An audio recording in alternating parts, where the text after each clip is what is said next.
يا مساء الفل. تعالوا نحضر مع بعض سناكس سهل وسريع وحلو جدا واولادك هيحبوه قوي قوي قوي. النهارده هنعمل الدوريتوس البيتي، هنحضره بمكونين 2 بس موجودين في اي بيت، حتى لو مش عندك هتجيبيهم من اي سوبر ماركت. الدنيا سهله جدا وبسيطه قوي. لايك وشير وكومنت علشان اعرف رايك، كل ما يعرفنيش انا ريهام صبحي، ويلا بينا نبدا. وزي ما قلت لكم المكونات اللي انا محتاجاها هما 2 بس. كوبايه كامله من الدقيق الابيض دي جميع الاغراض، وكوبايه كامله من الدقيق الاصفر اللي هو دقيق الذره الاصفر، وبس. وتعتبر الوصفه خلصت. انا عايزه اقول لكم كده الوصفه خلصت. هنضيف عليهم ايه بقى؟ هنضيف عليهم شويه منكهات حلوه كده ظريفه، زي رشه الملح، معلقه صغيره ممسوحه من الكركم عشان ناخد اللون الاصفر الحلو، ومعلقه صغيره بس مليانه شويه من البابريكا المدخنه، وكمان شويه كده من التوابل الحرشه، نديهم شويه بهارات بتاعه البطاطس، ناخد منهم معلقه ونص، معلقه يعني زي ما تحبي، ورشه ملح صغيره جدا وبس. وهنعجن بميه عاديه جدا، ميه بسيطه، كوبايه الا ربع من الميه.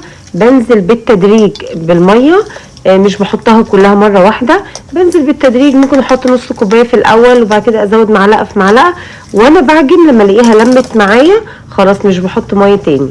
فانا استخدمت كوبايه الا ربع، واتبقى كمان من الكوبايه الا ربع دي حبه صغيرين، تمام. فما تضيفيش كل الكوبايه الا ربع مره واحده، ضيفيها بالتدريج وبس. العجينه بتلم معاكي وبتبقى طريه، مش بتحط لها زيت، مش بتحط لها اي حاجات تانية، وبس. اعجنيها بقى كده كويس، سيبيها ترتاح بس 10 دقايق كده عشان تبقى سهله معاكي في التشكيل. بعد كده انا سبتها 10 دقايق بالظبط، رجعت لها بعد 10 دقايق طلعناها.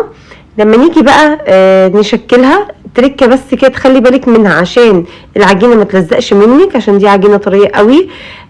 هنرش رشه كده من دقيق الذره الاصفر، تخليه جنبك، ترش رشه كده على الرخامه، ورشه تانية من دقيق الذره على الوش برضو.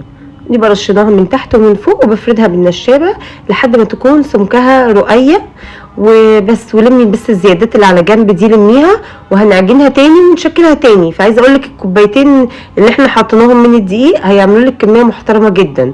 شكلي بقى شكل مثلثات زي ما انت عايزه. ممكن في تركه زياده ان انت تعملي فتحات او اخرام في كل مثلث بطرف السكينه كده او بشوكه، بس انا دي حاجه كده حسيته فراغ بزياده وانا ما عنديش وقت فما عملتش كده. انا شكلتها مثلثات ورصيتهم في طبق، الطبق ده رديته برضو رشه من دقيق الذره من تحت، وهنرص عليه المثلثات الدوريتوس بتاعتنا.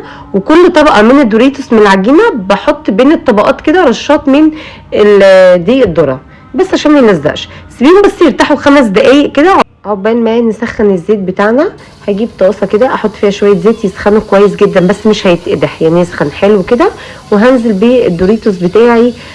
خلي بالكم بياخد لون بسرعه لان احنا حاطين فيه توابل هتديله لون بسرعه، وكمان دي الذره الاصفر هيديله صفار بزياده بسرعه.